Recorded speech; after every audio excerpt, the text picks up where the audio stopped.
Il y a quelques mois, j'ai testé l'iPhone SE de 3ème génération, dans une démarche passionnelle poussée par mon côté technophile, et surtout à un moment où je cherchais à reprendre le contrôle sur mon smartphone. Minimaliste, efficace et presque libérateur, ce modèle avait tout du smartphone par excellence, mais en tant que bon passionné de tech, j'ai cédé au 14 Pro Max. Et si un monde sépare ces deux smartphones, si deux visions radicalement opposées les distinguent, ils m'ont tous deux apporté des éléments de réflexion sur mon rapport au smartphone. Alors, si on n'utilise pas un marteau pour visser, l'usage est-il différent entre un iPhone SE et le surdoué 14 Pro Max, où c'est bien nous, utilisateurs, qui dictons l'usage qu'on en fait? La question semble complexe, voire barbante, alors je vous laisse y répondre en commentaire, parce qu'aujourd'hui, on va surtout se concentrer sur l'iPhone 14 Pro Max et voir s'il vaut encore le coup en 2025. Alors, ça plaît ou non, c'est à double tranchant, mais je suis toujours aussi fan de son design. Un bloc industriel, des finitions remarquables, un capteur photo imposant et une dynamic island assumée. Il ne manque pas de caractère, et justement, la chose qui ne m'a pas échappé à la première prise en main, c'est son format. Un écran de 6,7 pouces et 240 grammes sur la balance, ça pèse son poids et il m'a bien fallu quelques jours pour m'adapter. Il faut le dire,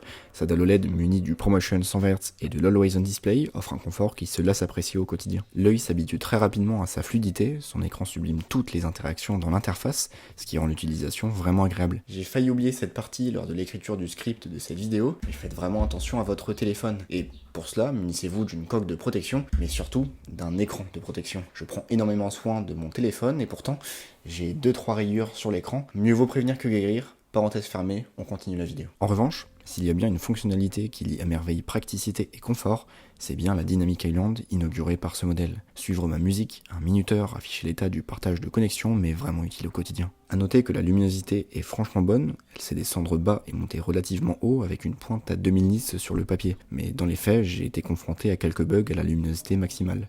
La dalle s'assombrissait légèrement, ce qui peut détériorer la bonne visibilité en plein soleil. Malgré ce bémol, son écran reste un réel atout pour moi. Il joue un rôle de mini-tablette, ce qui est agréable au quotidien, et je dois bien admettre que c'est un plaisir de me détendre de temps à autre en regardant des vidéos ou jouer sur celui-ci. D'autant plus avec la puce A16 et ses 6 Go de RAM qui sont toujours suffisants en 2025. Répondre à des messages, consulter la météo, écouter de la musique, prendre des photos ou, encore une fois, jouer à des jeux ne lui pose pas trop de problèmes. Tout est fluide, sans chauffe inconfortable, à part dans les jeux poussés tels que Call of Duty ou lorsque le soleil est de sortie dans ma belle Bretagne. Malheureusement, il montre ses limites là où il est censé exceller. Par exemple, il se met rapidement à chauffer lorsque j'édite des fichiers sur Lightroom, que ce soit du JPEG ou RAW. Franchement dommage pour un modèle pro, mais ça peut se comprendre du fait qu'il soit sorti en 2022. Heureusement, il se rattrape là où l'attente est de mise, la partie photo-vidéo. Il est muni d'un triple capteur dorsal, un ultra grand angle équivalent 13 mm de 12 millions de pixels, un grand angle équivalent 24 mm de 48 millions de pixels, et un téléobjectif équivalent 77 mm de 12 millions de pixels. À l'avant, c'est un grand angle équivalent 23 mm de 12 millions de pixels. Côté photo, la triplette arrière offre une polyvalence relative permettant de laisser parler la créativité. Le capteur principal tire profit de ses 48 millions de pixels à l'aide du pixel binning. Sans rentrer dans les détails, c'est un procédé qui regroupe 48 millions de pixels en 12 ou 24 millions de pixels, offrant plus de détails et une meilleure luminosité. Dans les faits, ce système permet d'avoir un équivalent 48 mm, soit un zoom x2, avec un seul et même capteur sans perte de qualité. À l'image, les détails sont impressionnants et le piqué est agréable et naturel.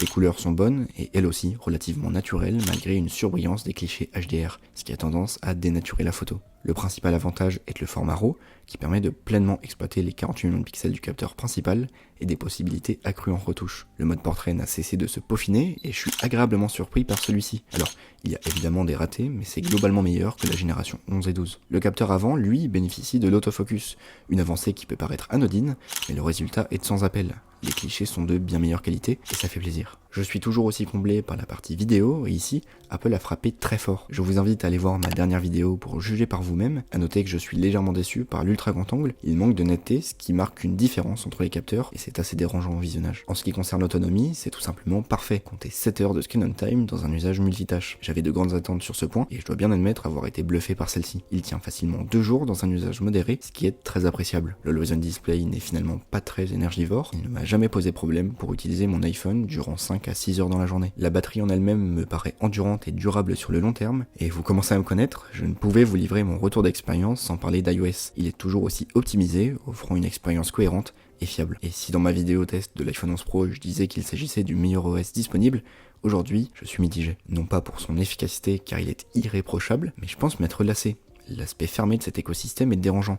Par exemple, je vais bientôt passer sur Android et je peux simplement oublier mon Apple Watch et toutes mes données de santé enregistrées. La 5G, elle, est toujours présente et il faut reconnaître qu'on s'y habitue très rapidement, alors qu'elle n'est pas utile dans 80% du temps. J'ai donc créé un raccourci me permettant de basculer de la 4G à la 5G en un clic, bien pratique pour économiser de la batterie. Enfin, je dirais que le principal défaut de ce smartphone est de sa connectique principale. La génération 14 est la dernière à être sur Lightning et c'est bien embêtant lorsque je suis en déplacement. Sinon, MagSafe est disponible et je trouve ça génial depuis que j'ai acheté mon dock de recharge. Je recommande vivement. Bon, l'heure est venue de conclure, et non, cet iPhone ne m'a pas permis de réduire mon temps d'écran, d'une part parce qu'il est extrêmement plaisant à utiliser, et d'autre part parce que je suis une quiche. La sagesse vient avec le temps, et il ne tient qu'à moi de mieux gérer mon temps. Cet iPhone 14 Pro Max, il en va de même pour le 14 Pro, s'adresse à celles et ceux qui veulent un iPhone, un smartphone avec une qualité photo-vidéo qui n'a rien à envier à certaines caméras, et surtout qui possède la plupart des nouveautés de ces dernières années pour un prix plus intéressant. Personnellement, comme je vous l'ai dit au cours de cette vidéo, je l'ai utilisé dans la réalisation de ma dernière vidéo, la vidéo sur mon setup, et franchement, vous pouvez en juger par vous-même, mais sa qualité photo-vidéo est franchement très bonne. Alors moi je vous le conseille, mais pas maintenant. Attendez plutôt la fin de l'année,